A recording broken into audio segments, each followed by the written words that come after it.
So if you pull up your brokerage app right now, you'll see the exact price of a share of Alphabet, the parent company of Google, down to the absolute penny. Right, It yeah. flashes green, it flashes red, and it just feels incredibly precise. But what if I told you that according to one of the most famous valuation models in finance, Google is technically worth $0? I mean, it sounds totally absurd on its face, right? Right. A company that is just printing billions of dollars in free cash every single year being valued at nothing. But it actually perfectly illustrates the trap that investors fall into when they mistake mathematical precision for actual underlying reality. Exactly. Welcome to the Deep Dive. Our mission today is to decode really the ultimate investing superpower, which is understanding the fundamental difference between a stock's price and its true value. Yeah, and we're pulling all our insights today from Chapter 10 of the NISM Research Analysts Workbook, Right. which is entirely dedicated to valuation principles. So whether you're, prepping for a finance role, or maybe you're just managing your own portfolio, or honestly, you're just insanely curious about how Wall Street puts a price tag on a massive business, this deep dive is your shortcut to being well-informed. We are really going to unpack Warren Buffett's famous adage from the text here, which is, price is what you pay and value is what you get. Such a classic quote. It really is. Because contrary to what that blinking number on your app suggests, figuring out what you're actually getting isn't just some rigid formula. It requires, well, an incredible amount of nuance. Right. So let's establish the philosophical foundation before we get into, the heavy math and the spreadsheets. Sounds good. Why do price and value even diverge in the first place? I mean, if the stock market is essentially this giant supercomputer processing information all day, shouldn't the price just perfectly equal the value at any given moment? You would think so, right? You'd think a market of millions of rational actors would efficiently find the perfect price. Yeah, theoretically. But we have to consider Seth Klarman's perspective on this, which the workbook brings up. He's a legendary value investor, and he points out a structural flaw in how markets work. He says that in capital markets, the price is often set by the most panicked seller. Wait, the most panicked seller? Okay, let's unpack this for a second. How does one panicked person dictate the price for everyone else? Well, the market price at any given millisecond is simply the price of the last transaction that occurred. Right. So imagine a major hedge fund manager is facing margin calls. Oh, wow. A margin call happens when an investor has borrowed money from their broker to buy stocks, and those stocks drop in value. Right, so the broker gets nervous. Exactly. Yeah.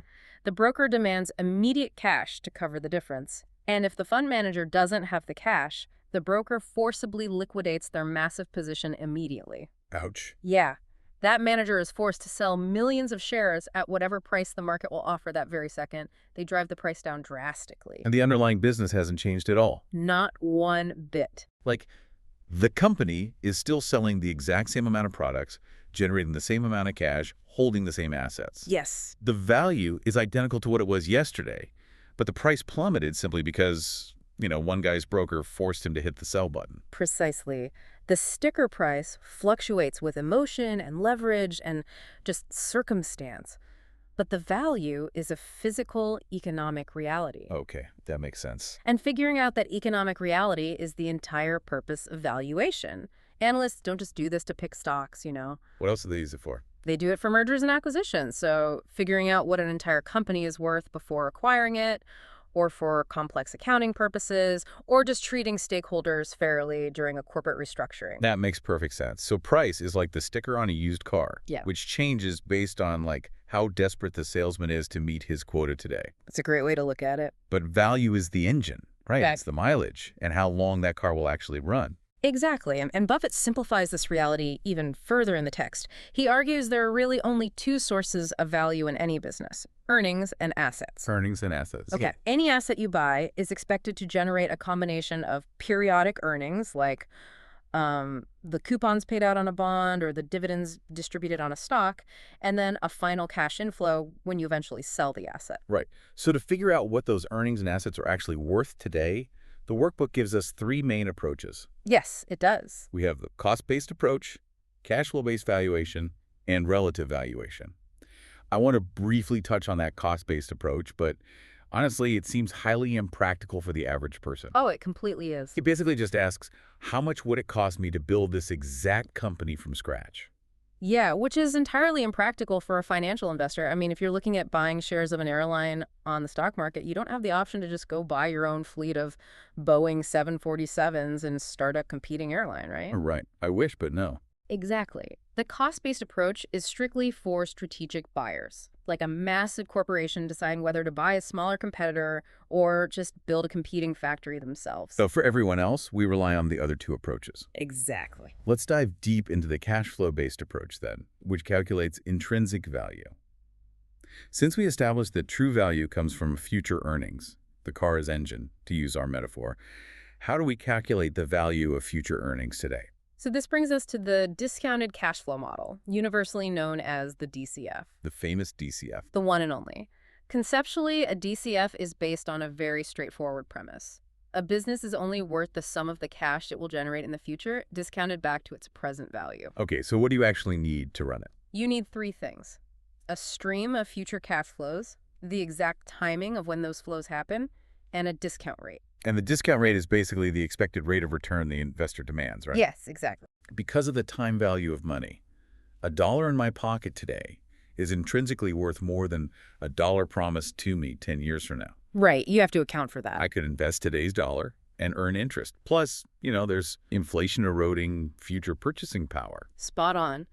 The time value of money is like the gravitational pull of all finance.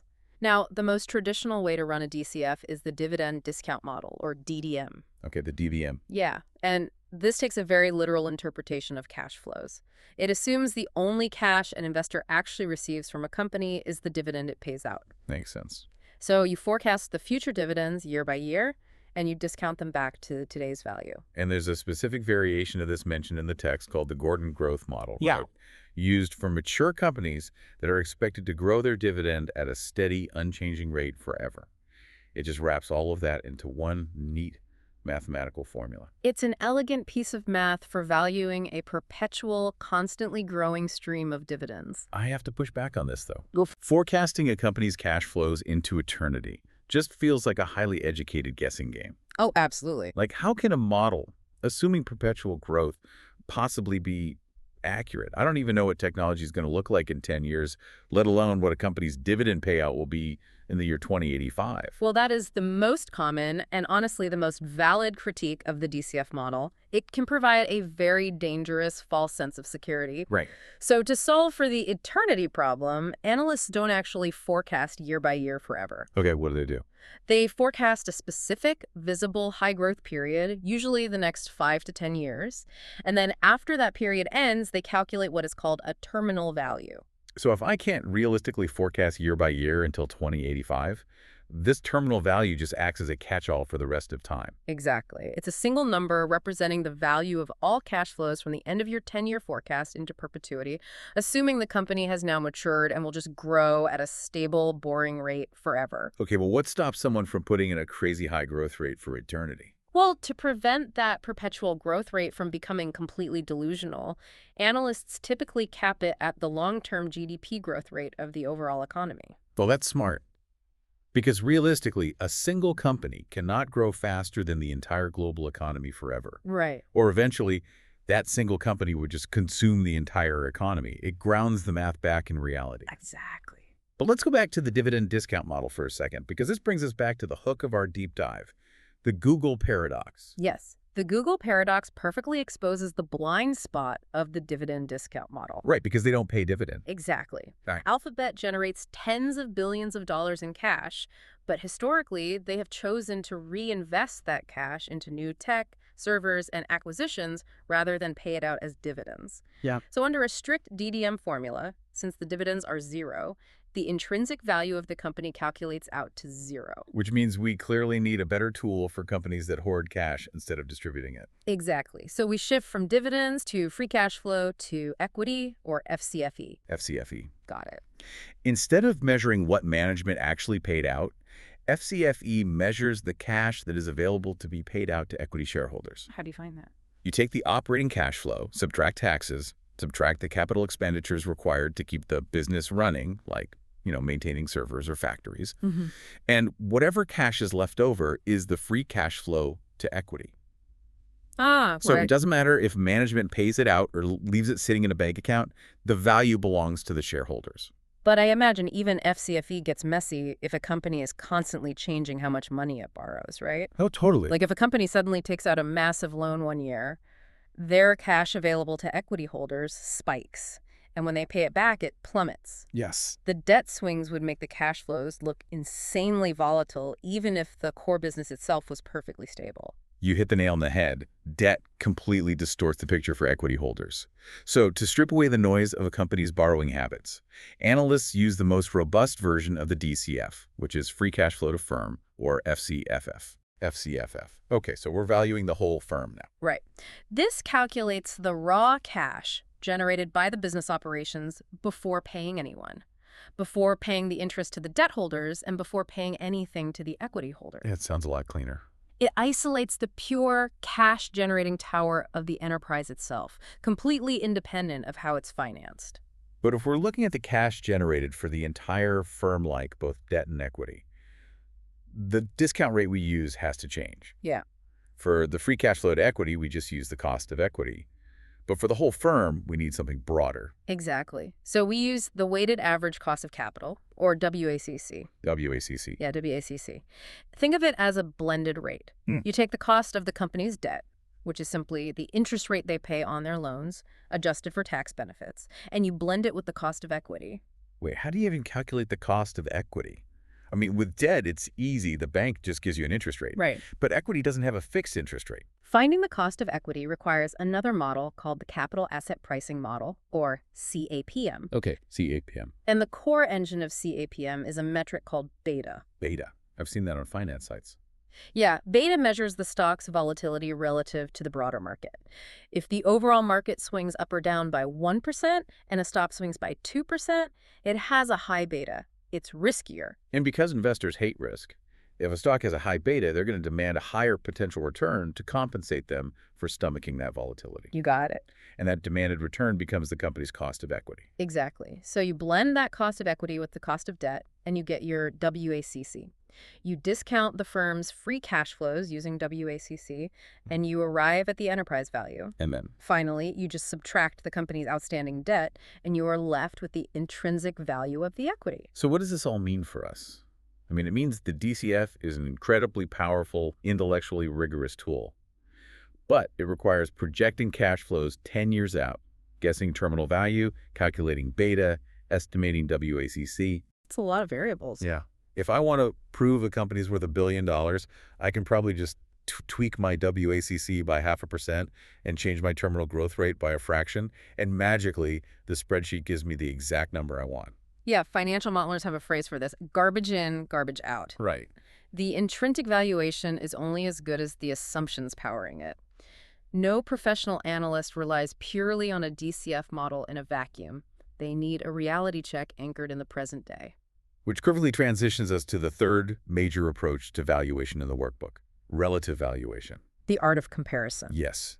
If a DCF is trying to build a car from scratch on a spreadsheet to calculate the exact cost of the engine and the chassis, relative valuation is just opening up Kelley Blue Book and seeing what similar cars are selling for on the lot down the street. That's a perfect analogy. It grounds your theories in market realities by comparing pricing metrics. So where do we start with that?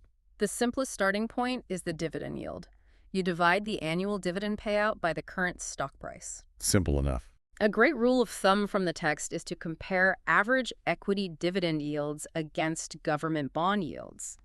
If stock dividends are yielding significantly higher than risk-free government bonds, the stock market as a whole might be deeply undervalued. Oh, interesting. When does that usually happen? This happens most often during severe down markets when stock prices have just cratered. Makes sense. But dividends are just a piece of the puzzle. The most famous relative metric in the world is the price-to-earnings ratio, the PE ratio. Oh, yeah. Everyone knows PE. It simply tells you what an investor is willing to pay today for one single unit of a company's profit. Like, if a stock trades at $100 and earns $5 a share, it has a PE of 20. Right. But the nuance here is deciding which earnings you are evaluating. Okay, what are the options? Well, trailing PE uses historical earnings from the past 12 months. It is factual and verified, but financial markets are forward-looking mechanisms. They care about tomorrow, not yesterday. Exactly. So analysts often prefer forward PE, which uses forecasted future earnings for the next 12 months. Here's where it gets really interesting. Let's say a heavy machinery company is trading at 25 times its historical earnings, which looks wildly expensive. Right. But if you look at their order book, Yeah. the massive pile of signed contracts for machines they haven't built or build yet, their revenue is about to double. Exactly. So their forward PE might only be 10, meaning it's actually incredibly cheap if you are looking out the windshield instead of the rearview mirror. All right. But comparing PE ratios across different types of companies creates a huge distortion. A high PE isn't inherently bad if the company is growing like a rocket. So how do we adjust for that? To adjust for varying growth speeds, analysts use the PEG ratio, the price earnings to growth ratio.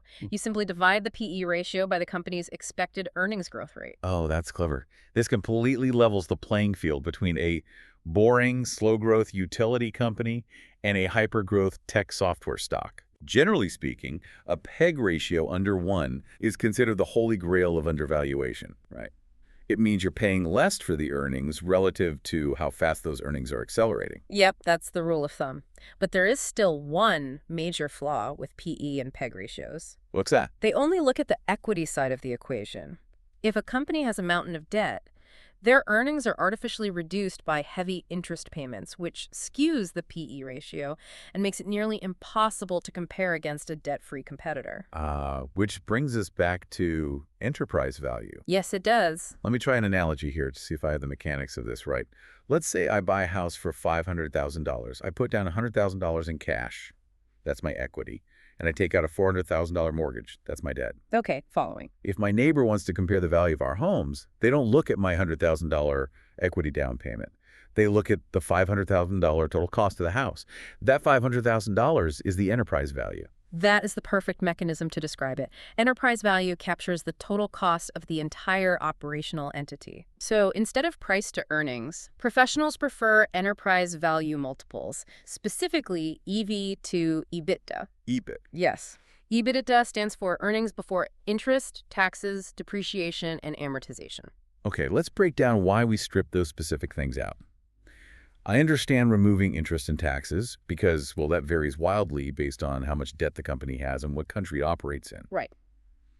But why add depreciation back into the earnings? Isn't a factory wearing down a real cost? It is a real cost, but it's not a cash cost today. What do you mean? Depreciation is an accounting trick. If a company spent $100 million on a factory 10 years ago, the money left the building a decade ago. Ah, okay. But accounting rules let them spread that cost out over 30 years, deducting a few million from their profits every single year. So their net income looks artificially low. By adding depreciation back in, EBITDA gives us a much clearer picture of how much actual cash the business operations are printing right now. Which makes EBITDA incredibly powerful. It's completely capital structure neutral, as they say. It doesn't care if company A is funded purely by equity and company B is leveraged up to its eyeballs in bank loans. It allows an acquiring company to compare the core operational efficiency of two targets perfectly. Because if a massive conglomerate acquires a highly indebted target, the first thing they will do is wipe out the old debt and replace it with their own, much cheaper corporate financing. They just want to know what the underlying engine of the business is worth. Exactly. But wait, what if a company is bleeding cash? If earnings are negative, PE and PEG ratios are literally impossible to calculate. True. You cannot divide a stock price by a negative number and get a meaningful valuation multiple. So how do you use relative valuation on a massive startup that's losing money hand over fist while trying to capture market share? When earnings are negative, you have to move all the way to the top of the income statement. You look at revenue. Oh, so EV to sales. Yes, you use the enterprise value to sales ratio, or EV sales. You measure what the market is willing to pay for every single dollar of revenue the company brings in the door, regardless of profitability. It gives you a way to compare two money-losing startups.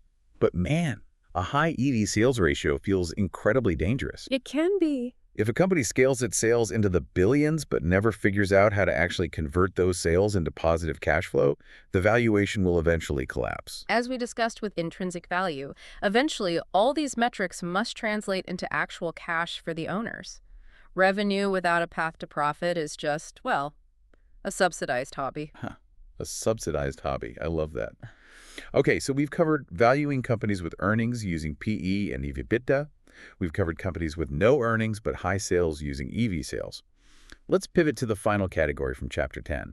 Companies where the primary value doesn't come from the income statement at all, but from the balance sheet. Right. Companies simply sitting on a mountain of hard assets. Yes. This is where asset-based valuation metrics take over. The cornerstone metric here is the price-to-book value ratio, or PBV. Price to book. You take the market capitalization, the total price of all shares, and divide it by the book value of the equity, which is essentially total assets minus total liabilities. This is where understanding the mechanics is crucial, because price-to-book value is fantastic for very specific industries and completely useless for others. Yeah. It's the gold standard for valuing financial institutions and banks, right? Yeah, exactly. Banks are unique because their balance sheets are made up of monetary assets, loans, bonds, and cash reserves. Right. And more importantly, these assets are marked to market. Meaning their balance sheet updates in real time to reflect what those assets would sell for today, not what they cost 10 years ago. Exactly the opposite of a manufacturing plant. Because a bank's book value closely reflects the actual fair market value of its holdings today, comparing the stock price to the book value gives you a highly accurate picture of whether the bank is cheap or expensive. But if I try to use price to book value on a modern tech company, it just falls apart. A software company's greatest assets are its programmers and the intellectual property of its code. Neither of those physical assets show up on an accounting balance sheet. No, they don't. And even for asset-heavy sectors like real estate, shipping, or aviation, historical cost accounting means a cargo ship bought 20 years ago might be on the books for practically zero. Which completely